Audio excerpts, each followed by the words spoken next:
இப்போ இந்த தலாக்குன்றாங்க, தலாக்குன்னா டக்குன்னு தள்ளி விட்டுலாம், ஒரு ஃபோனில் கூப்பிட்டு தலாக் சொல்லிட்டு நீ என்னையோட காலி, நீ என் பொண்டாட்டி கிடையாது அப்படின்னு பண்ணலாமா? அதெல்லாம் பண்ணவே முடியாது. தலாக்குங்கிறது வந்து இப்போ தலாக்குன்னு ஒரு பொண்ணை சொல்லிட்டேன்னா அந்த பொண்ணை பார்த்து அப்பயும் சும்மா இருப்பானா?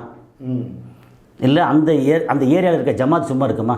ஏன் தலாக் சொல்கிறேன், அவன் என்ன தப்பு பண்ணான் அப்படின்னு ப்ரூவ் பண்ணணும். விசாரணை எல்லாம் உண்டு ப்ரூவ் பண்ணணும். இஷ்டத்துக்கு வந்து எனக்கு இந்த பொண்டாட்டி பிடிக்கல தலாக் அப்படின்னு சொல்லிட்டு இந்த ஒரு 3 வாட்டி தலாக் தலாக் தலாக், இவன் வேணாம், இவளை நான் வந்து கொஞ்சம் பணத்தை கொடுத்து கல்யாணம் பண்ணுறேன், அடுத்து 1 வாரம் கழிச்சு இவன் தலாக் தலாக் தலாக், அதெல்லாம் நடக்கவே நடக்காது. அதுக்கு வாய்ப்பே இல்லை. அப்போ பொதுவாக சொல்லப்படுறது என்னன்னா, ஒரு முஸ்லீம் ஆண் வந்து இன்னொரு பெண்ணை திருமணம் செய்யணும் அப்படின்னு விரும்பினாலோ, இல்லை ஏற்கனவே இருக்கிற மனைவியை அவனுக்கு பிடிக்கலனால தலாக்னு 3 டைம் சொல்லிட்டா அது சொல்கிறது வந்து புருஷன் முன்னாடிக்கு பிடிக்கல, 2 பேரும் மனசாரிச்சிட்டு வேண்டாம் பிரிஞ்சிடும் சொல்கிறாங்க. அதுக்கு வந்து சொசைட்டியில் ஒன்று சொல்லணும்ல, இவன் வந்து தலாக் சொல்லிடுறான், இல்லை அவன் வந்து தலாக் சொல்லணும்னா கூட வழி உண்டு. பொண்டாட்டியும் புருஷனை தலாக் பண்ணலாம்.